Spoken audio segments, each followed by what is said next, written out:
Então, a gente dá início ao segundo colóquio do Núcleo de Pesquisa em Gramática Formal, Mudança e Aquisição, do Fórum da Unicamp, e hoje a gente tem o prazer de receber aqui a professora Indaiá Bassani, da Unifesp. A Indaiá tem doutorado pela Universidade de São Paulo, com estágio sanduíche na Universidade de Pensilvânia. Ela desenvolveu estágio de pós-doutoramento na Universidade de Nova York, em 2022. Ela atua principalmente na área de morfologia e suas interfaces com a sintaxe, incluindo estrutura argumental, semântica verbal e fonologia. A Indaiá interessa-se também pela interface morfologia psicolinguística, sobretudo na aquisição de morfologia e processamento de palavras.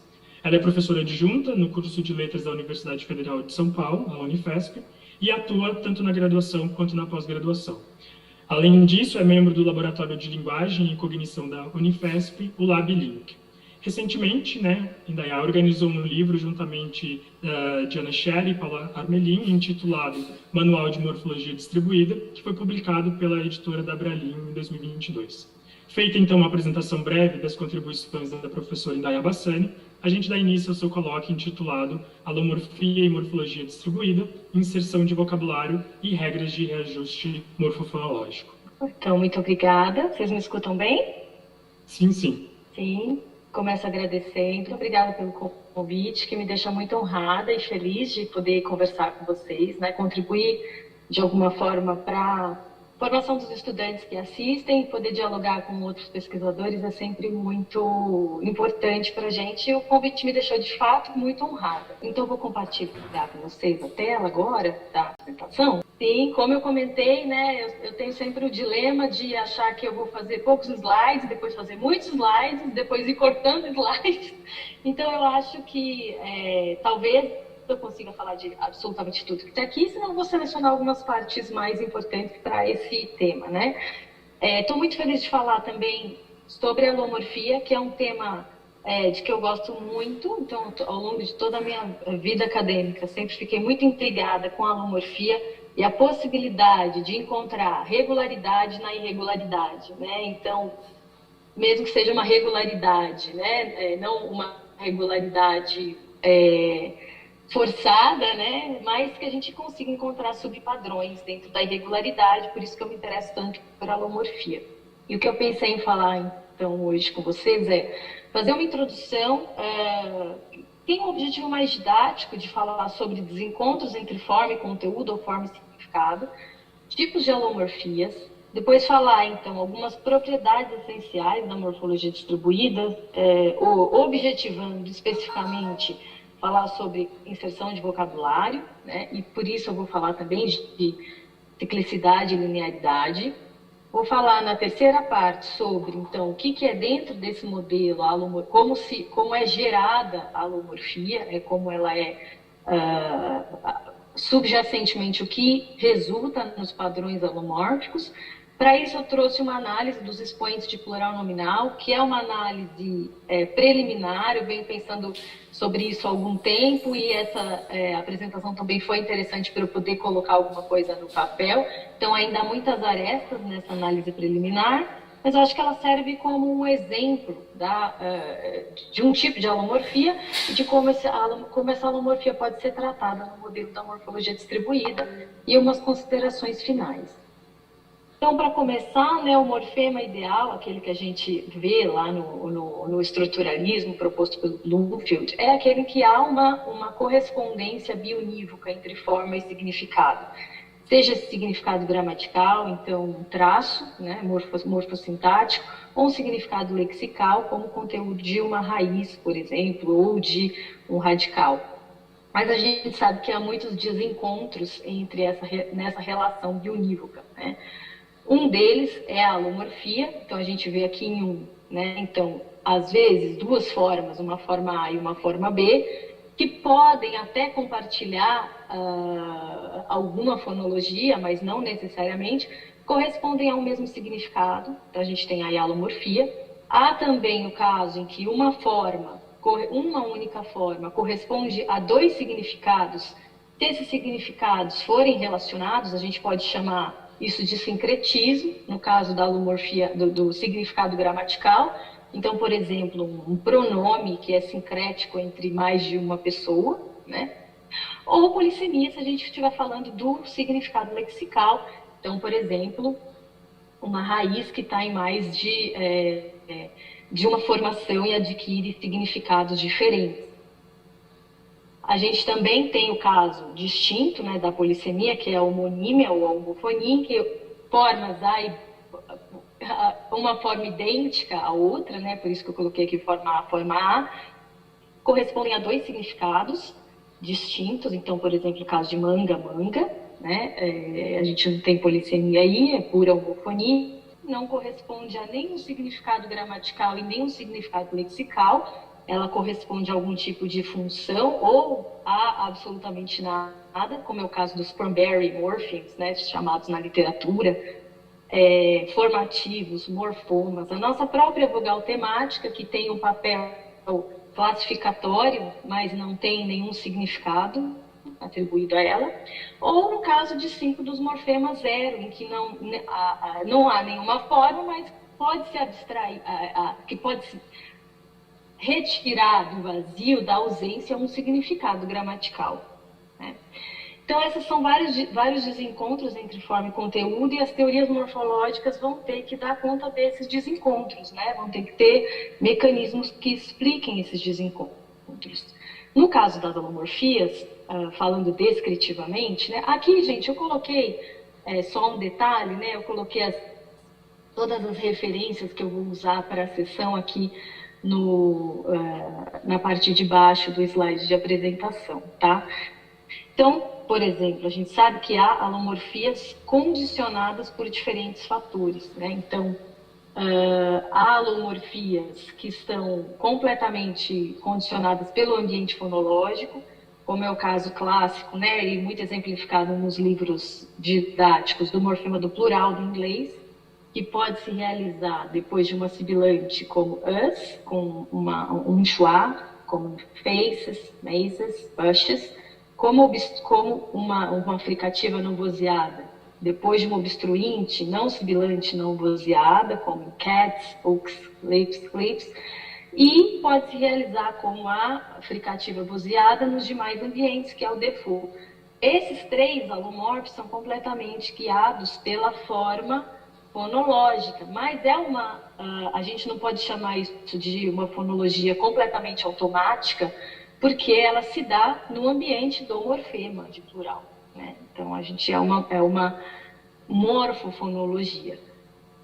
Há também a alomorfia morfologicamente ou gramaticalmente condicionada, como é o caso da alternância do nosso morfema do pretérito imperfeito do indicativo, que para verbos da primeira conjugação se realiza como vá, e para verbos da segunda e terceira conjugação se realiza como iá. Então, o que condiciona a alteração na forma é um traço ou uma propriedade de pertencer a uma determinada classe, né? Dependências entre morfemas também podem ser chamadas de alomorfias morfologicamente condicionadas. Então, por exemplo, impossível, a gente tem um sufixo de adjetivo que se altera quando está no ambiente nominalizado. Então, possível, possibilidade, irritável, irritabilidade. Isso tudo, né, a gente sabe que tem o quê de um fóssil aí histórico, né? Tem uma diacronia envolvida, mas numa análise sincrônica, em que você quer relacionar essas duas formas, a gente vai precisar de algum mecanismo para descrever, e nesse caso que a gente descreve como uma alomorfia, né, morfologicamente condicionada. Mesmo no caso da alomorfia da raiz, que se altera no ambiente nominal, né, vida, se altera para vita em um ambiente adjetival, um vital. Tem alomorfias que são mais eternamente condicionadas ou leitalmente condicionadas. Aí eu trouxe um exemplo de que está na literatura, né, sobre a língua indígena Aweti, que foi explorada num trabalho por um aluno de iniciação, depois a gente fez um artigo, que é uma alomorfia que, além de ser, né, a alomorfia dos prefixos possessivos, além de ser condicionada fonologicamente, então, na terceira pessoa, o pronome, o prefixo possessivo de terceira pessoa, tem um alomorfe antes de consoante e tem um alomorfe antes de vogal, que é fonologicamente explicado. Mas tem ainda a distinção nessa terceira pessoa entre a fala do homem e a fala da mulher. Então, nessa língua, tem uma alomorfia aqui que é condicionada por quem fala, pelo sexo do falante. Então, ela é bastante externa, ela é codificada gramaticalmente de algum modo,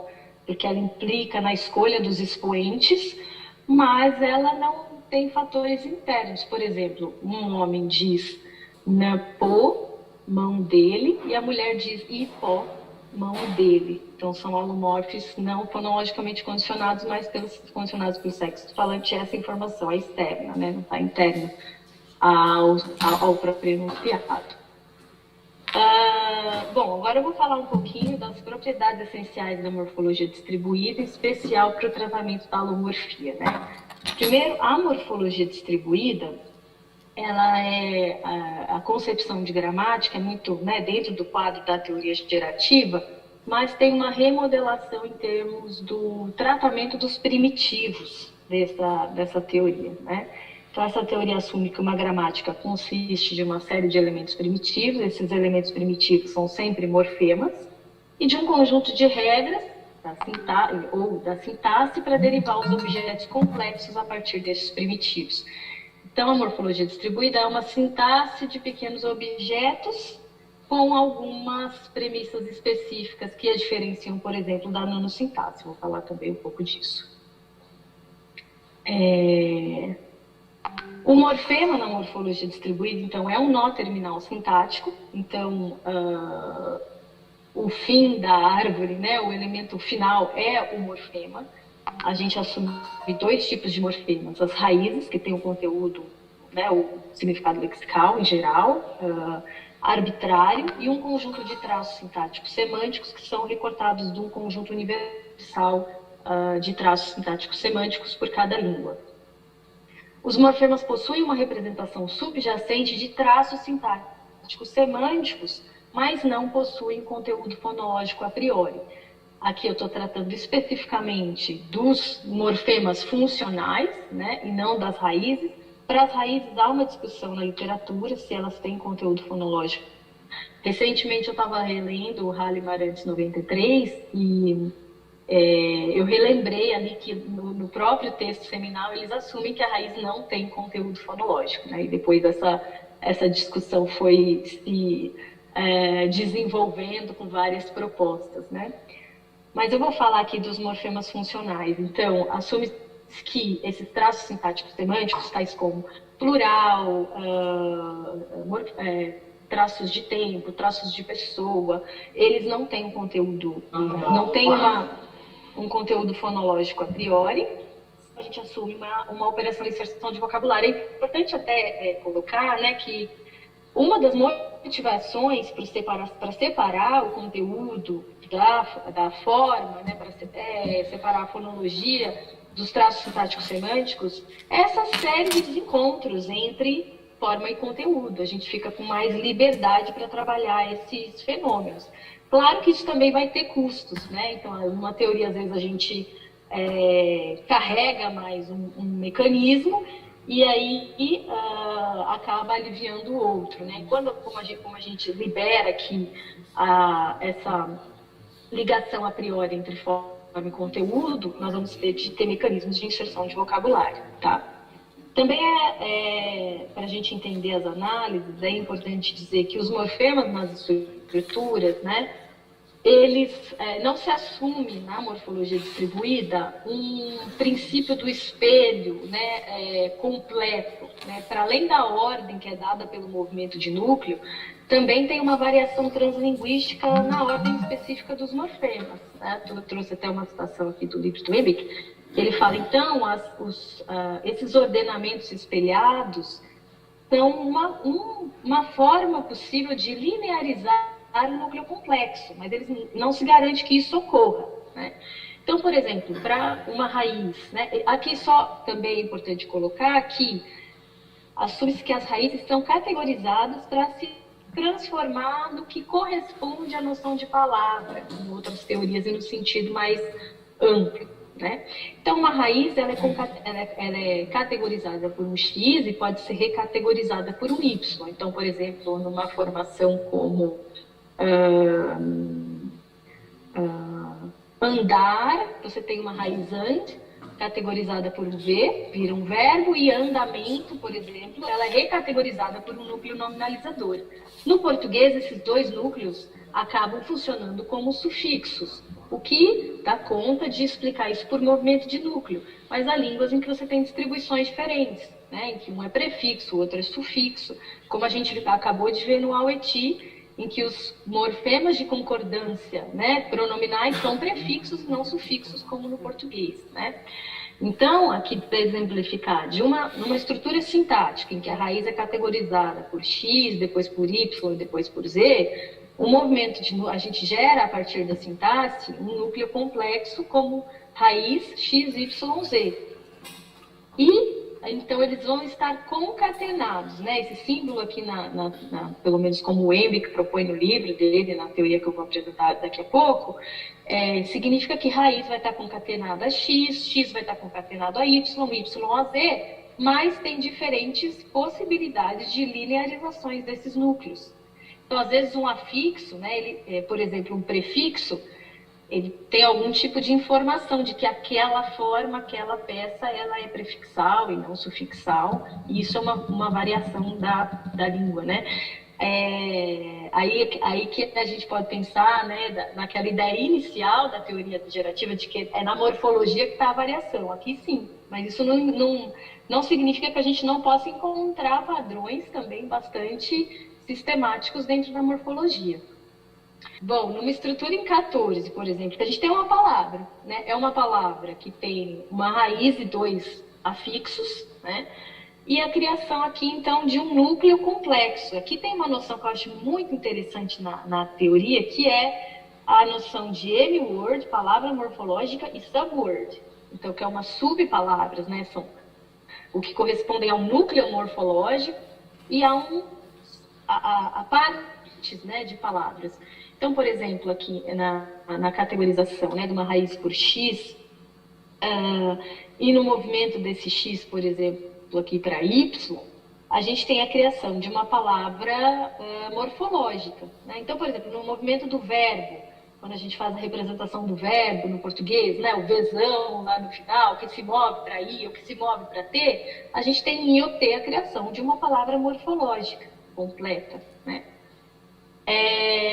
E os itens de vocabulário, né? Até agora a gente está falando de forma abstrata. Os itens de vocabulário são objetos acessados e ativados na inserção de vocabulário e caracterizam-se por um pareamento entre um expoente fonológico e um conjunto de traços sintáticos semânticos que determina o contexto de ocorrência daquele expoente. Pode determinar, né, ou não. A gente vai ver um pouquinho de contexto daqui a pouco.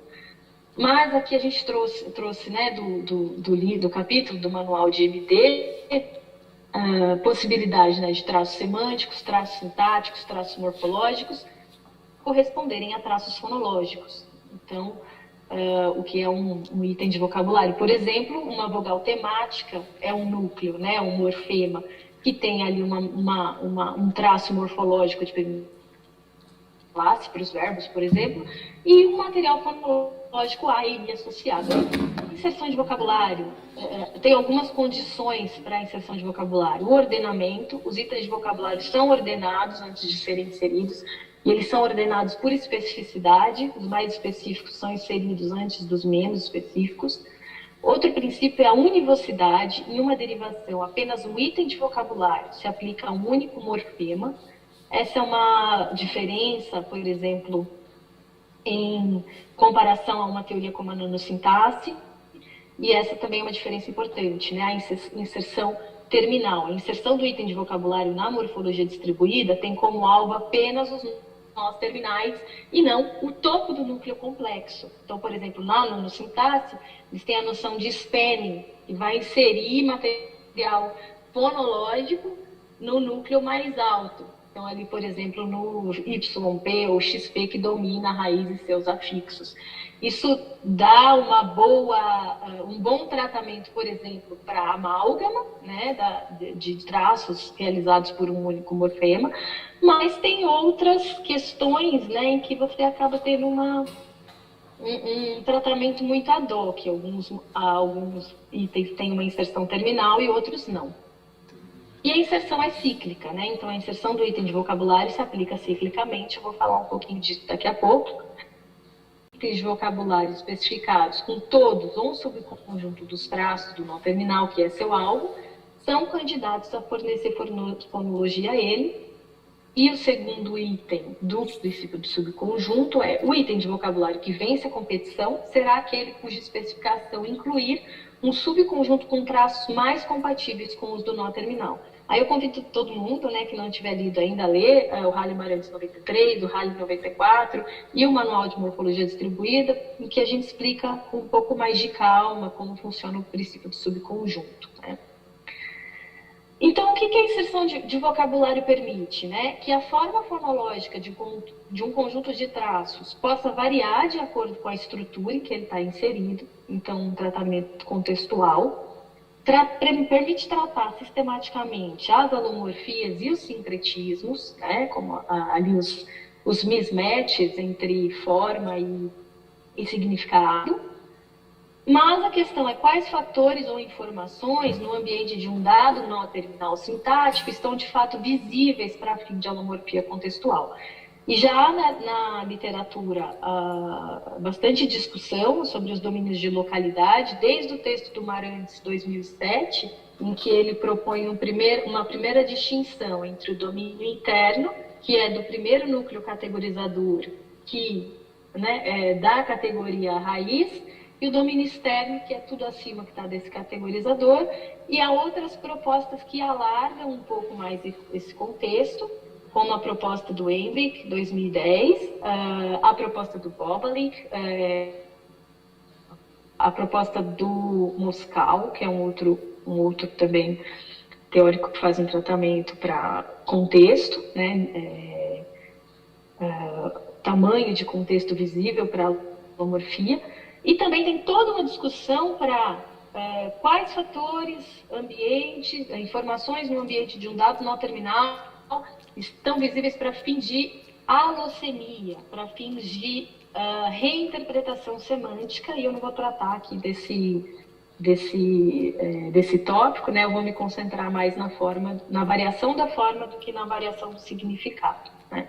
Então, eu vou apresentar uma das teorias de ciclicidade e linearidade, que é a teoria do Embrich 2010, que, então, né, parte dessa premissa que basicamente todo mundo assume, de que para um X concatenado diretamente à raiz, a alomorfia especial para X pode ser determinada pelas propriedades da raiz. Um núcleo no domínio externo não está em uma relação local com a raiz, então não pode ter sua alomorfia determinada pela raiz, né? Então, por exemplo, em uma palavra que tem uma raiz e quatro sufixos, né? Tem línguas que vão ter palavras muito longas, né? A gente no português vai encontrar 3, 4, já são palavras com o máximo de afixos e com uma baixa produtividade já e frequência, né? Mas, por exemplo, num verbo como cantávamos, a gente vai ter pelo menos 3 peças, né? Depois da raiz. E essa teoria vai dizer que X, por estar concatenado à raiz, pode mostrá-los. Por exemplo, as vogais temáticas são determinadas pela raiz, e núcleos que estão aqui grafados em maiúsculo, núcleos não cíclicos, ou seja, não são categorizadores, como núcleos de tempo, núcleos de concordância, né? Podem ter, desde que não haja nada linearmente impedindo a comunicação entre essas duas fonologias. Então, para ficar um pouco mais claro, as interações holomórficas entre o domínio externo e o domínio interno apresentam restrições de duas ordens. Primeiro, da linearidade. As interações ocorrem apenas quando as duas peças morfofonológicas estão linearmente adjacentes uma à outra, ou seja, quando não tem nenhum nó fonologicamente realizado entre elas, e quando eles estão no mesmo ciclo, né, que é o ciclo da categorização. núcleos cíclicos externos não podem mostrar holomorfia contextual determinada por elementos no domínio de núcleos cíclicos internos. Então, para ficar menos abstrato, trouxe um exemplo, né, que é colocado pelo próprio Embick na proposta dessa teoria, que é uma nominalização direta da raiz, por exemplo, na formação de marriage, laughter e destruction, em que você tem aqui 3 formas diferentes para um nominalizador, ed, ter, yom, e que também implica numa mudança de significado, né? Laughter é uma risada, né? Não é, tem alomorfia especial, né? Destruction, tem o destruct, que é diferente do destroy. Então, há uma variação quando a inserção de vocabulário se dá próximo da raiz, ou pelo menos há uma possibilidade de variação. E quando a inserção de uma nominalização se dá num segundo ciclo, numa segunda categorização, mesmo que o elemento, né, que realiza o categorizador no primeiro ciclo, mesmo que haja uma primeira categorização, e mesmo que esse elemento seja nulo, por exemplo, a gente não tem o sufixo de verbo aqui, a forma do nominalizador vai sempre para um default. É o caso, por exemplo, das nominalizações gerundivas, né? Então, marrying, laughing, destroying. Então, há sempre a regularidade no significado e a regularidade na forma, porque a inserção de vocabulário nesse morfema está muito longe da raiz, né? Não tem contato com a raiz, então não pode ter alomorfia contextual.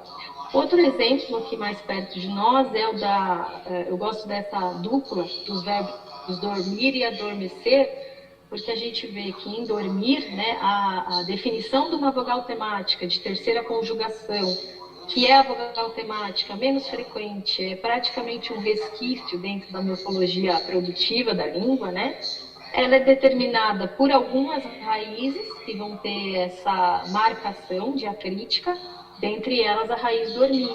Mas se a gente tiver a realização do sufixo verbal por esse sufixo é que determina linearmente, né, a forma da vogal temática, e aí ela se altera para adormecer e não adormecir. Então esse é um outro exemplo, e agora eu vou abrir para falar um pouco de uma análise preliminar, usando, então, essas ferramentas da morfologia distribuída, mas não só, eu olhei para um outro tipo de teoria também, que é a teoria, uma teoria que vai pensar numa formação de sublexical, mas uma análise dos expoentes de plural nominal, e aí vocês estão vendo que tem muita gente que já escreveu sobre os plurais nominais, né, sobre os expoentes de plural nominal,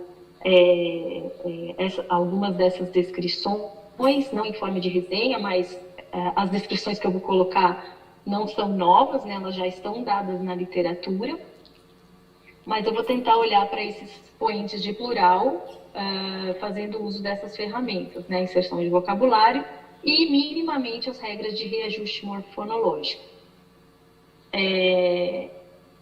Então, primeiro, a proposta para a estrutura básica do nome em português. E eu acho que essa é uma das vantagens ou, enfim, funcionalidades interessantes da morfologia distribuída, que é, em princípio, conseguir tratar ao mesmo tempo sintaxe, morfologia e fonologia. A fonologia é mais difícil de tratar nesse modelo, mas é possível também tentar.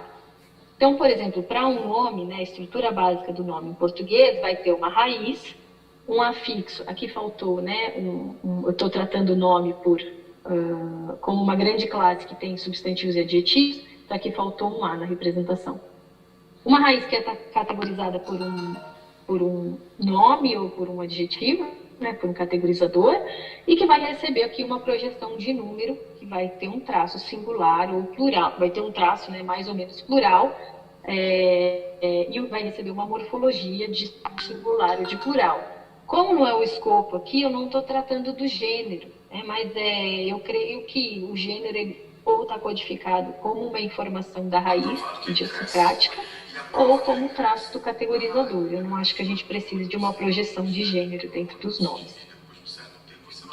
Bom, essa estrutura sintática vai, então, ser guia, né, pelas alterações morfológicas, ela vai, então, culminar num núcleo complexo que tem, no português, a raiz mais o nominalizador, ou adjetivador, acho que é adjetivizador, e dentro do português, assim como nas outras línguas românicas, a gente vai ter uma morfologia ornamental, ou um morfema que não interessa para a sintaxe, mas interessa para a morfologia e para a inserção de vocabulário, que é um núcleo de vogal temática, que está aqui como tema, entre parênteses, porque ele é um morfema dissociado, inserido na morfologia, e o núcleo de número vai ter uma marcação mais ou menos plural.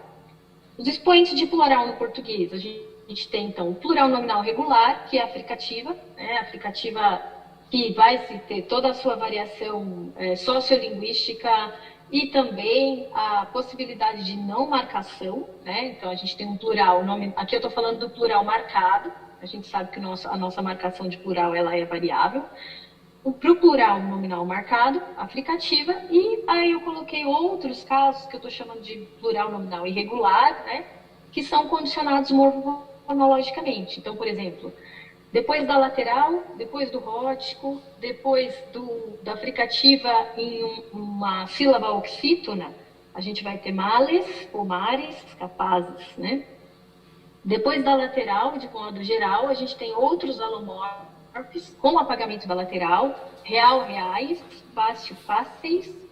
No ditongo nasal, né, o ditongo nasal que não é, por exemplo, o ditongo, que é fruto de uma lateral que se ditonga, como é o caso do real ou fácil, no ditongo nasal a gente vai ter tanto o que parece o expoente default, mãos, ães para pão, pães, e ões para balão, balões. E também tem uma aplicação de uma regra, sub-regra morfonológica, que é a abertura da vogal da raiz, se ela for uma vogal posterior, em alguns casos, né, como em ovo, ovos, avô, avós, avó, avós, né?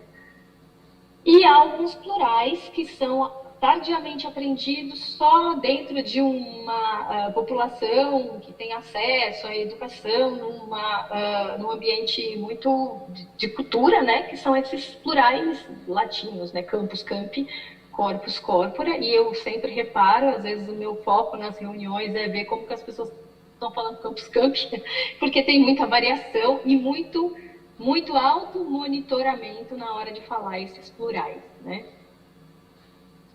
Eu vou sugerir, então, nessa análise, que tem um item de vocabulário default, né, para o plural, que é aplicativa final, que vai estar depois de vogais, de modo geral, e essas vogais podem ser vogais temáticas, podem ser marcas do morfema feminino, podem ser finais que não correspondem a vogais temáticas, mas em palavras oxítonas, como café, nasais como em fins, ou vogais nasais como em maçãs, né?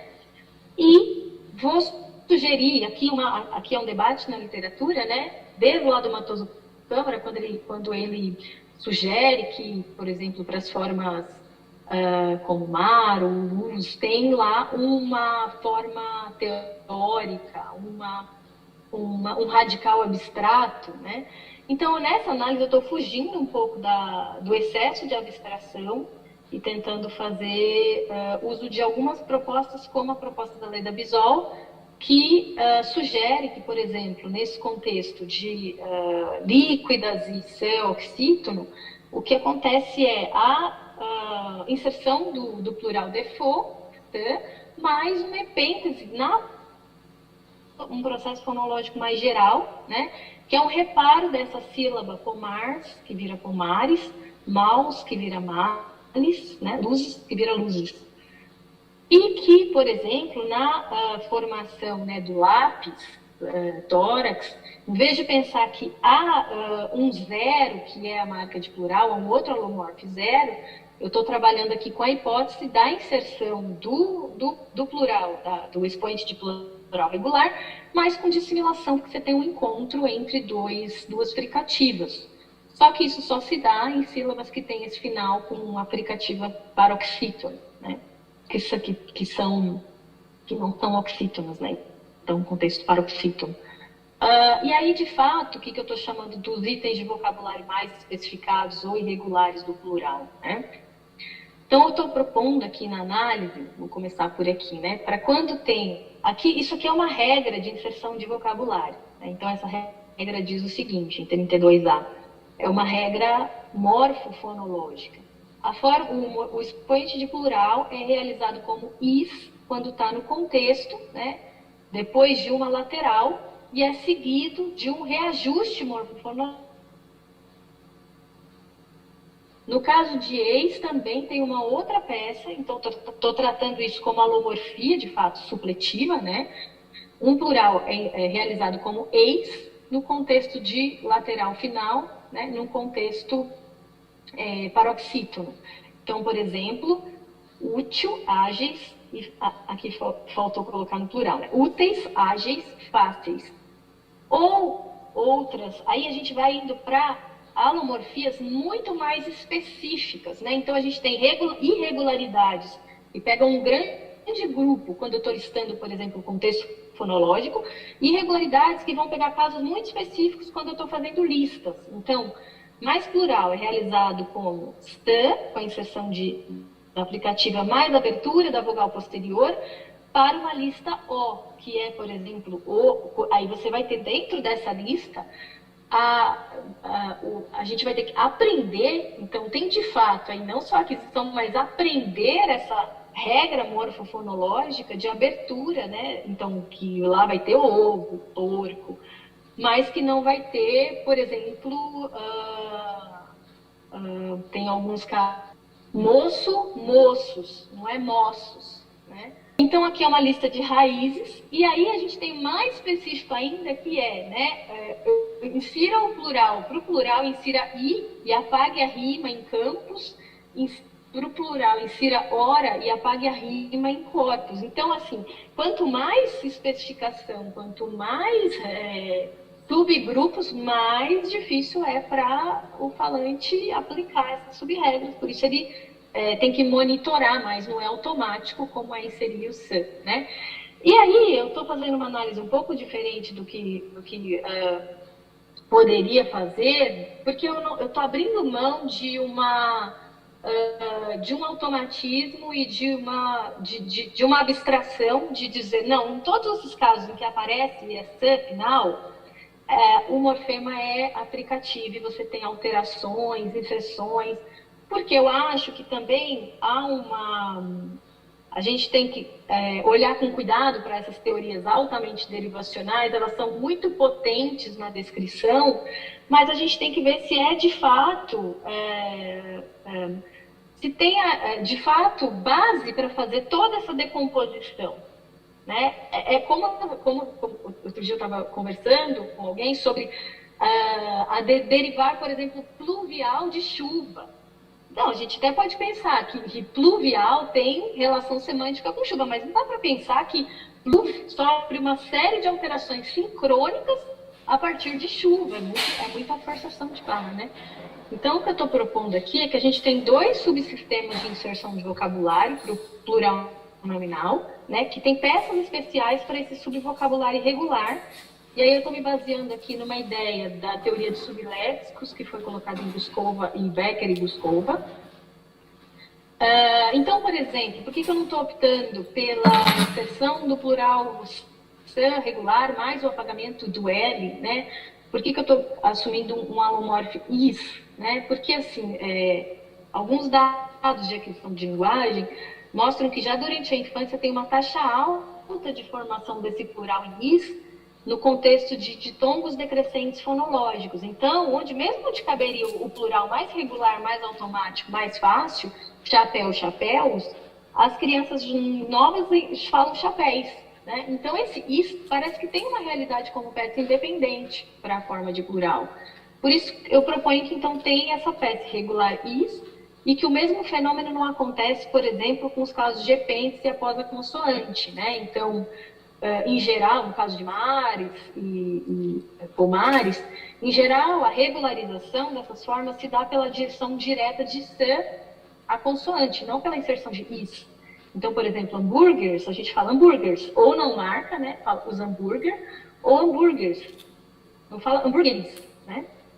E daqui eu trouxe um gráfico de Guimarães, né, 2020, para mostrar, né, que nunca a alomorfia nessas formas de ditongo final, a alomorfia em "us", né, que seria a adição do "s", simplesmente, nunca supera a forma irregular em "is". E só vai crescendo, né, com o avanço da idade. Então, aqui só em torno aqui de entre 3 e 4 anos, elas estão mais próximas, e depois isso dispara até, e formas vão sendo aprendidas até por volta dos 12 anos, tá, segundo esse estudo. Então, aqui só para mostrar como ficaria uma análise, né, no subvocabulário com essa lateral final. A gente tem, nesse caso aqui, o decompus real em uma raiz re mais o al, mas isso aqui também poderia ser tratado como uma forma, a raiz, né, já tendo real dentro da raiz. Ele não tem vogal temática, é atemático, e a inserção do "is" é feita no morfema de número. Isso tudo vai ficar concatenado, então re, al, zero e "is".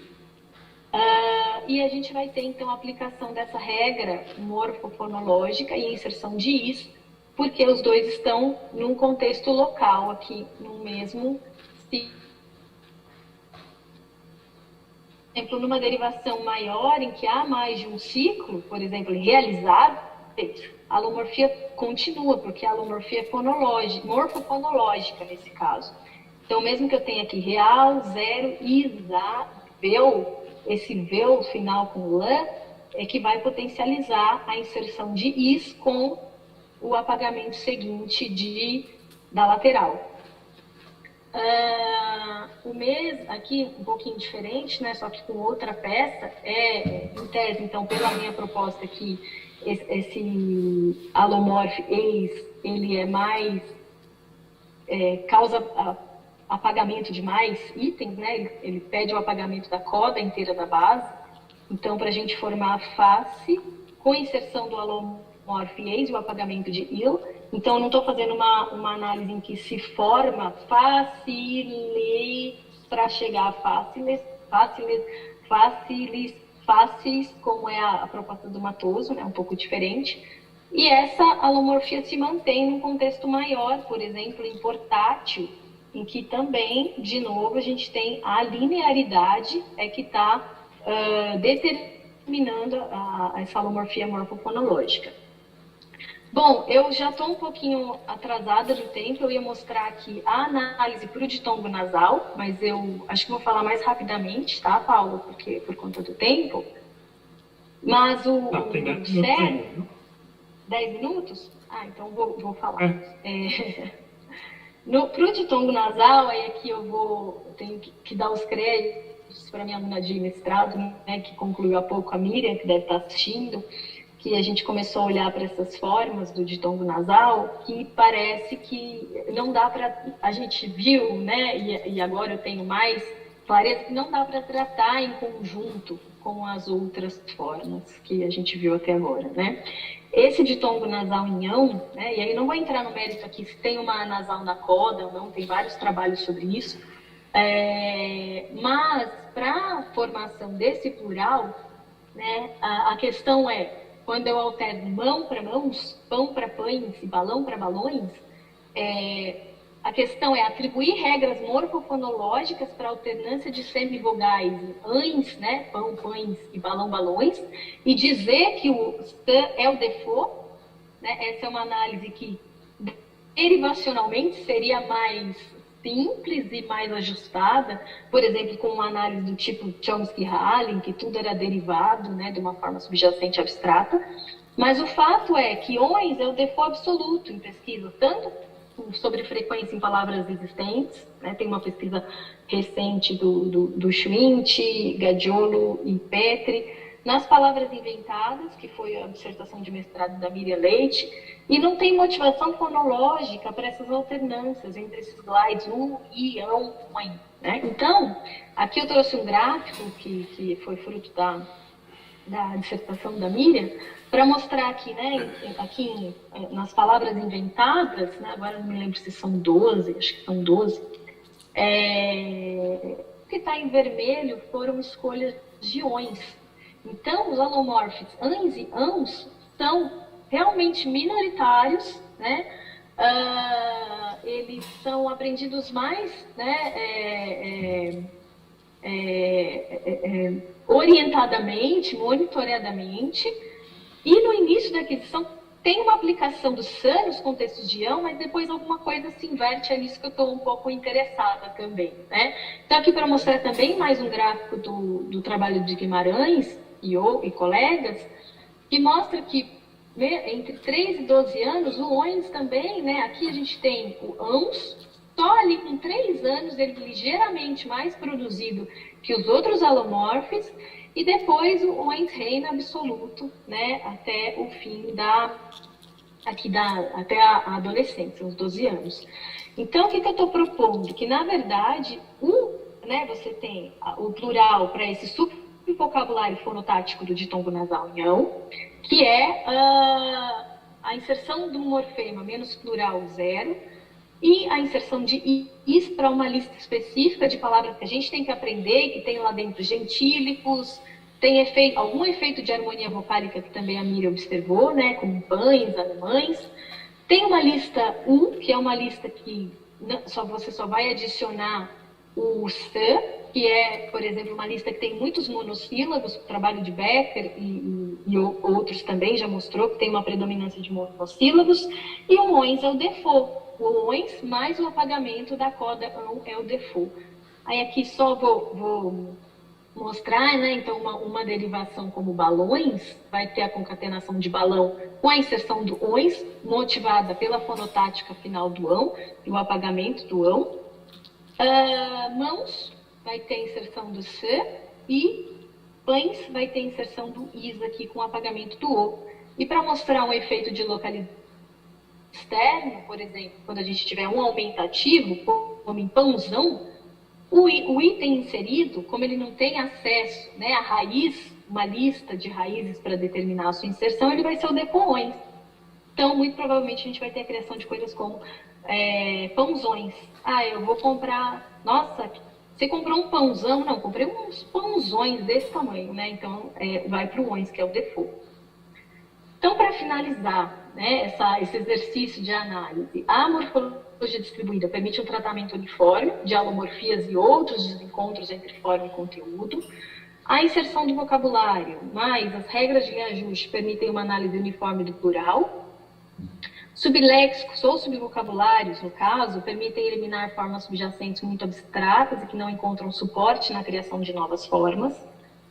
E essa é uma análise preliminar, então necessita de refinamentos e testes, e eu também estou aberta para as críticas e as sugestões de vocês, né? Vou continuar trabalhando com esses dados e considerações das apresentações posteriores. Então, mais uma vez, agradeço o convite e espero que tenha conseguido apresentar um pouquinho do modelo. Obrigada. Passei um pouco do tempo, né, Pablo?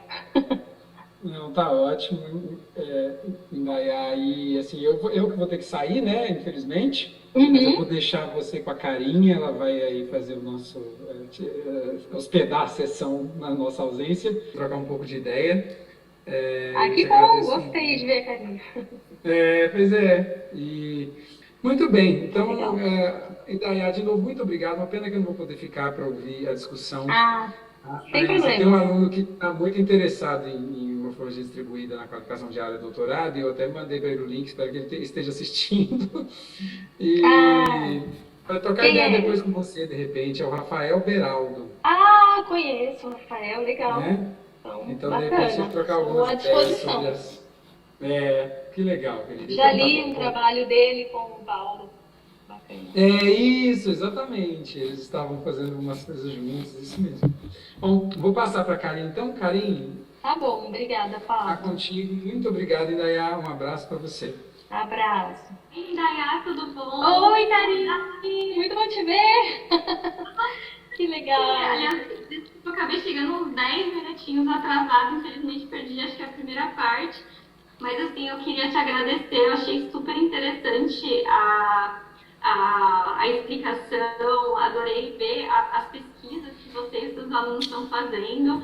Também queria parabenizar pelo também um manual de morfologia lá, que é super legal, assim, uma leitura muito importante, né, enquanto manual, introdutório e tudo, vai ser muito legal, assim.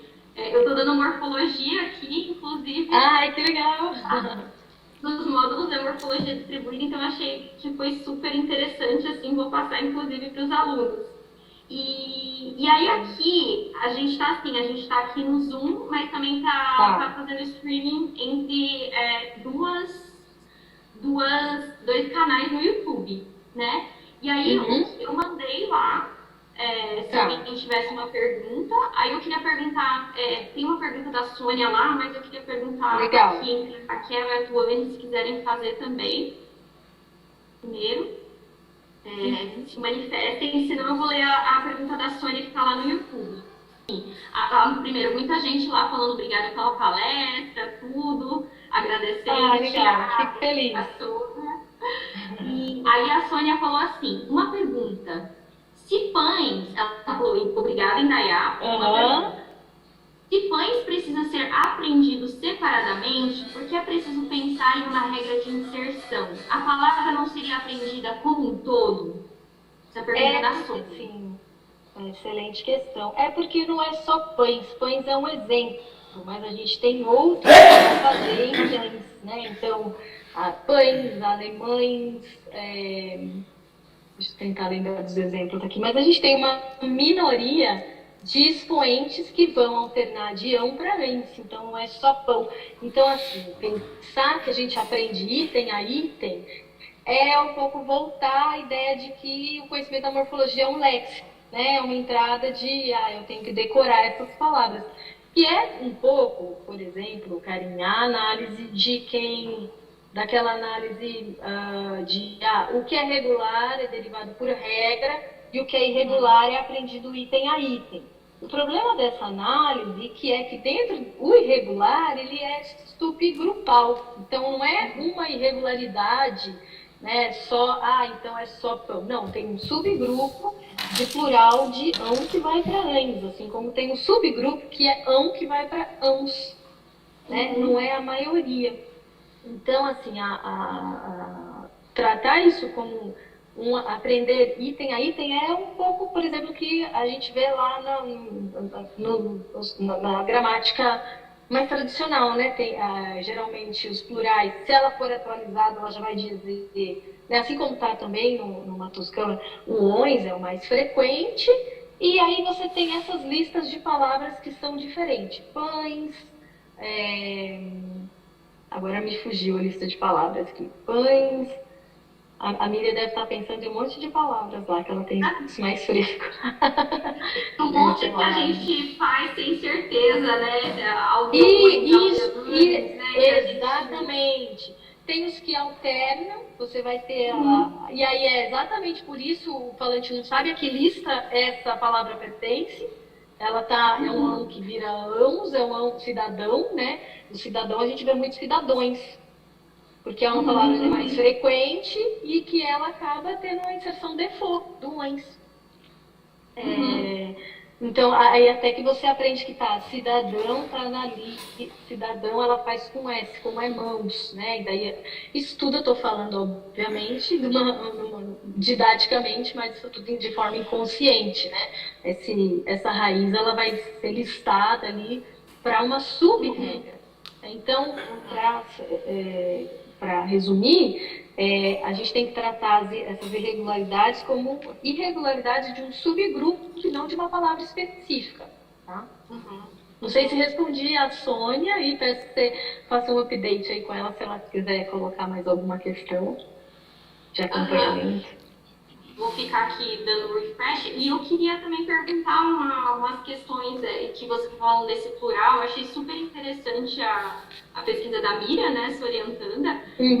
Eu achei muito interessante aquele mapa de calor que você mostrou com as palavras inventadas, que dá para ver muito claramente a predominância do ONS, né? Isso. E aí eu queria perguntar se, nos outros casos, assim, olhando o mapa de calor, parece bem aleatório os outros plurais nessa palavra orientada.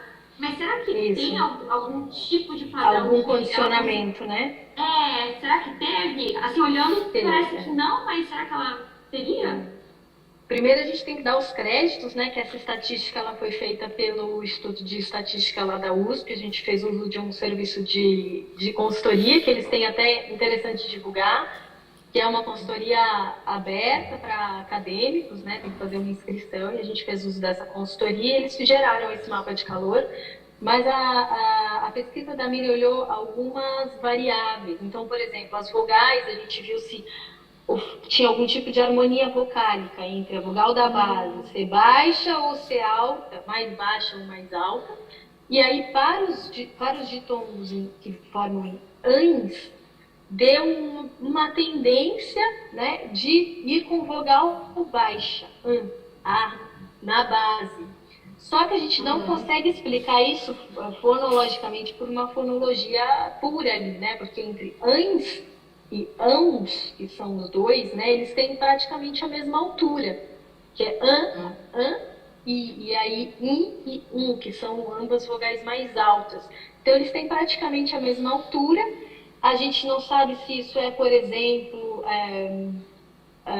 até uma conversa que a gente teve com o Luiz no colóquio de morfologia, alguma inferência que o falante faz com base nas palavras, nas raízes que ele já tem, e essas têm mais vogal A, então tem uma fonotática que acaba guiando para fazer ans. Porque ali, pelo que a gente viu também, não foi uma tendência do indivíduo, né? Então, esse indivíduo ele usava mais ans ou mais ans, em detrimento dos outros. Essa foi a única tendência demonstrada. O resto, o acaso mesmo, que pareceu determinar ali quando ele colocava uns, quando ele colocava uns e ans, né? Então, teve essa relação que a gente ainda está olhando e precisa fazer essa conta aí de olhar nas palavras existentes se existe algum subpadrão que é transferido para essas palavras inventadas. Ótimo. Não, obrigada pela resposta. Desculpa, vazou um áudio aqui porque eu tava... Imagina, nem escutei. Não, é porque eu tô fazendo refresh aqui no YouTube. Porque a gente tem bastante gente assistindo aqui, tem quase 20 pessoas só no YouTube. E aí eu legal. vou algumas perguntas. Inclusive, vou ler aqui uma pergunta da Janaína. Oi, Janaína. Janaína tá aqui no YouTube e ela fez uma pergunta aqui, vou ler para você. Inda, em relação à análise do IS, segundo Bisol e não Câmara Júnior, não haveria uma desvantagem ter que assumir apagamento de uns nós? Fiquei pensando se a análise do Matoso não é mais enxuta. Isso, boa pergunta. Em parênteses, não lembro do dado com apagamento de um nó na árvore. Isso, a análise do Matoso, ela vai... Tem um ponto que fica... É aquela história do começo, né? A gente carrega aqui e acaba... ou libera uma parte da tecnicália, mas tem que carregar outro lado, né? A análise do Matoso vai propor essa vogal teórica e que... Por exemplo, vai aparecer em outras palavras derivadas. Então, maremoto. Então, isso é usado como evidência para dizer que é uma forma subjacente. Nesse aspecto, ela é uma análise, acho que a Janaína quis dizer, mais econômica, porque você trata ao mesmo tempo a flexão, né, e a formas derivadas. Só que, por exemplo, essa vogal, ela não vai aparecer em, sei lá, palavras mar morto. É uma palavra complexa. Por que não é mar e morto? Então, assim, ela está ali, de alguma forma, na minha visão, fossilizada em algumas formações. Que eu prefiro tratar isso como uma alomorfia da raiz. A raiz mari, ou essas outras raízes, tem um alomorfe que é mari, que está, por exemplo, em formações como maresia, pode ser até marese, porque tem esse uia, né, formador de nome, Então, assim, ela é mais enxuta desse ponto de vista, mas ela cria essa vogal, que é uma vogal fantasmagórica, que aparece justamente no contexto dessa sílaba ruim. Então, por que não dizer que é um reparo de sílaba com E, que é a vogal classicamente epentética do português? Né? Não é uma outra vogal, não é um O, não é o I, que é a vogal que aparece nos compostos, por exemplo. Então, eu acho que é mais, de forma ampla, sistemicamente, eu acho que é mais interessante tratar como alomorfia, como inserção, epêntese da vogal, e alomorfia de raiz nos outros lugares que essa vogal, que de fato era uma vogal temática, né, na história da língua, mas que ela não existe mais sincronicamente. Ou seja, aquela análise, ela complica a sincronia para explicar a palavra. Ela é boa também. Eu sei que a gente sofre um pouco para discordar do Matoso, porque a análise é boa. Viu, Janaína? Eu sei que o Matoso funciona. Inclusive, hoje eu vou dar aula de morfologia e eu vou falar exatamente isso para os alunos da vogal teórica, do tema teórico, né? Mas a gente relacionar isso com a fonologia, por que não essa epêntese que é tão comum para reparo de sílaba, né? Tanto no ataque quanto na coda, né? Essa vogal vem reparar a sílaba. Sim. Então, e o que você falou de a gente sofrer para discordar do Matoso, com certeza, fazendo morfologia hoje também, estava convencendo os alunos assim, olha, esse é o nosso mestre. É isso! Exatamente. E eu tô aqui no chat para ver se alguém mais fez uma outra pergunta também. Não sei se a Janaína quer perguntar algum follow-up dessa questão, se alguém quiser aqui também no Zoom. Eu tenho uma pergunta super de curiosidade, assim. Sim. Que uma coisa que eu fico pensando muito porque, assim, nos cursos de morfologia, a gente também dá um pouco aqui, eu falo um pouco sobre a tipologia morfológica, né? Então, as línguas têm uma morfologia mais elaborada e tudo mais no extremo, tudo mais. Tem mais expoentes, né? Isso, mais expoentes. E tem algumas pesquisas na área da sintaxe que estão falando que, por exemplo, estou falando, na verdade, remonta à década de 80 ali, que algumas línguas polissintéticas, muito do que era sintaxe ali, no sentido de você ter, por exemplo, sintagmas nominais na posição de argumento, elas são feitas, são os morfemas do verbo que ocupam essas posições. E aí tem alguns... e aí tem vários argumentos para amparar isso, é uma análise super interessante. E aí eu fico pensando que quando a gente olha essas línguas parecem que são as línguas que fazem sintaxe com morfologia, né? Sim, e eu fico, e aí, na verdade, a proposta da morfologia distribuída é que, na verdade, toda língua faz sintaxe na morfologia, né? Porque ela está distribuindo uma parte ali, né?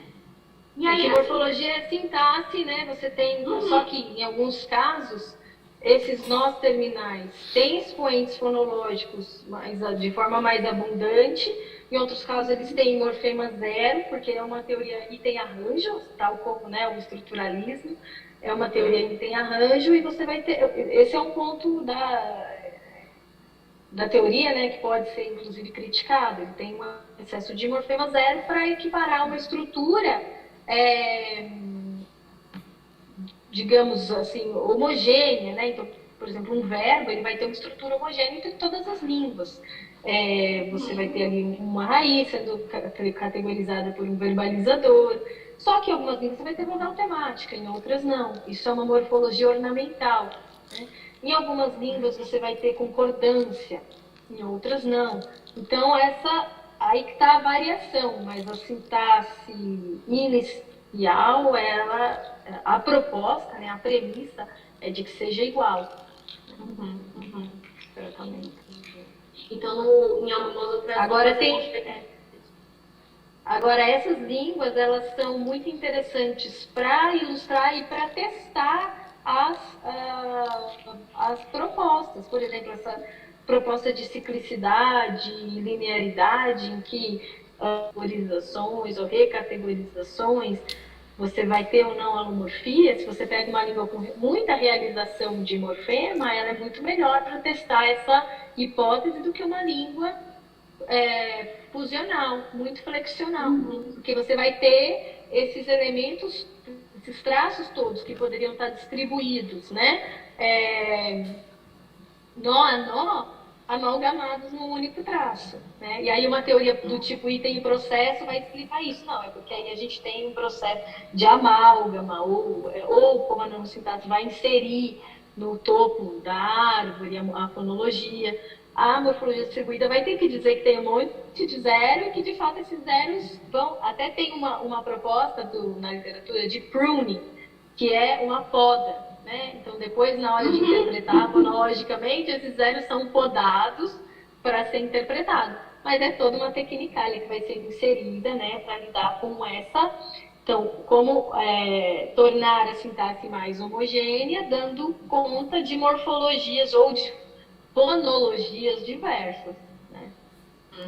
Esses elementos. E quanto mais línguas a gente vai descobrindo, mais desses morfemas zeros acabam tendo que ser propostos, né? Isso, não necessariamente, na verdade, assim, acho que a gente não vai descobrindo mais traços, né? O inventário de traços morfossintáticos ou sintáticos semânticos já está estabelecido. Né? Aí o que as línguas vão variar é como eles realizam esses traços sintáticos semânticos.